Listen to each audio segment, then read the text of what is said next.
You can have all the symptoms of PTSD and not have PTSD. Wait, what? Yep, that is actually a thing. Hey, I'm Dr. Harry McCleary, and I'm a licensed clinical psychologist and Navy veteran.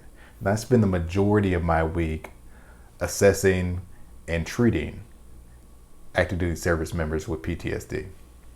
In this video, I'm going to tell you not why you might have PTSD, but actually why you might not. PTSD symptoms are derived from a trauma. And a trauma has a very specific meaning as it applies to a PTSD diagnosis. That meaning is being directly or indirectly exposed to actual or threatened death, serious injury, or sexual violence. And you can experience these things multiple different ways. One of those ways is those things actually happening to you. Another way is you witnessing it happening to somebody else. Another way is you actually becoming aware or hearing about it happening to somebody who's close to you.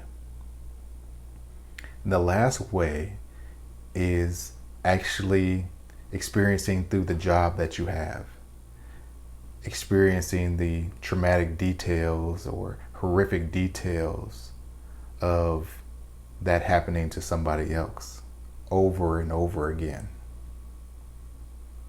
Those are the ways that PTSD looks at trauma.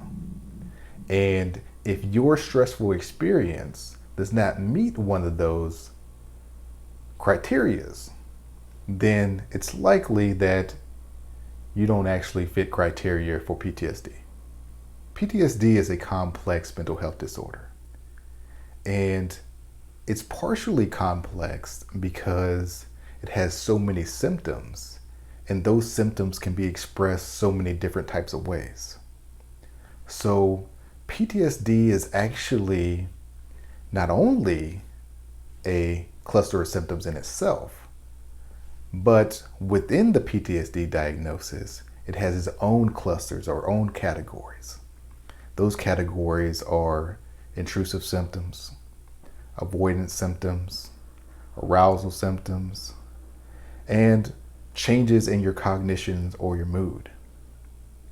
Now, if you don't fit criteria in each one of those, you will not receive a diagnosis of PTSD.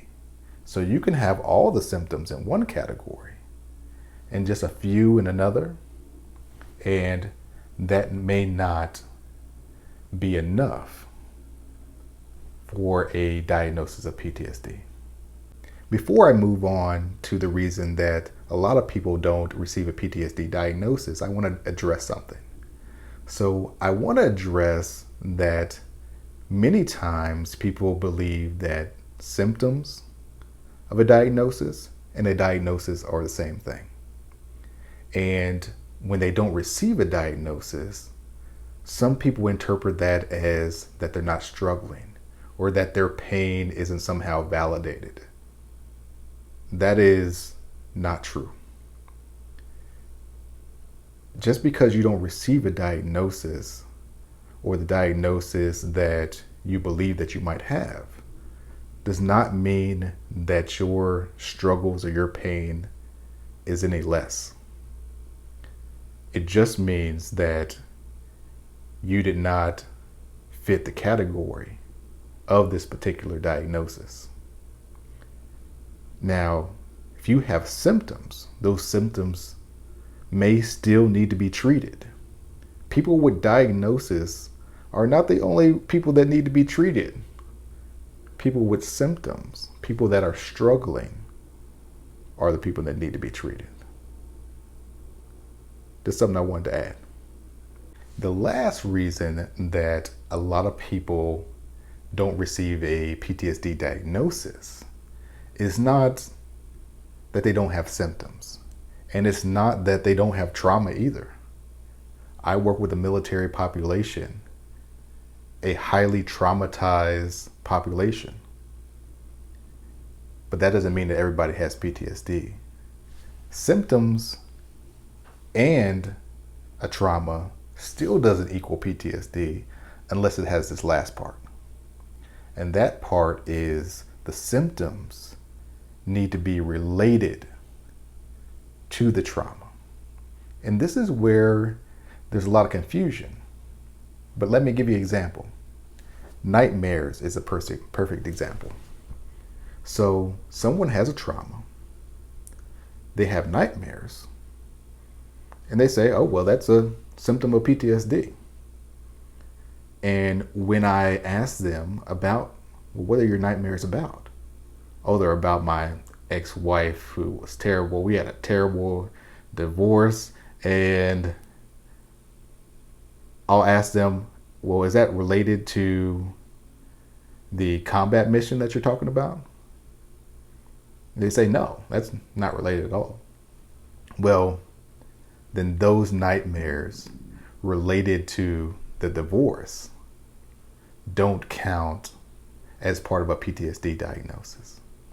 So that is how you can actually have symptoms of PTSD and a trauma and still not have PTSD. Now the nightmares, still valid, still stressful. However, when it comes to a PTSD diagnosis, they wouldn't be included. Now, would they be included perhaps in treatment? Well, yes, but not related to the PTSD. If you are confused to why you received a PTSD diagnosis or why you didn't receive a PTSD diagnosis, I encourage you to talk to your clinician.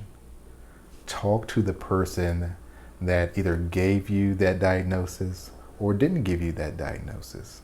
Or if you can't do that, talk to another mental health professional about it. Because part of my job and part of those mental health professionals' jobs is not just to diagnose people and diagnose symptoms. It's to make sure that people understand that diagnosis and understand that we have treatment for that.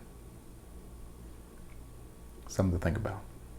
I hope this video was helpful for you, and I hope that it cleared up some things for some people.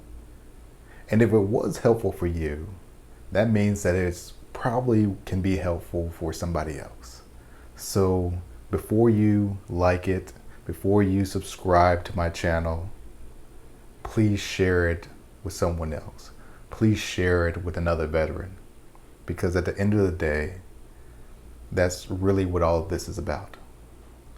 One veteran trying to help another.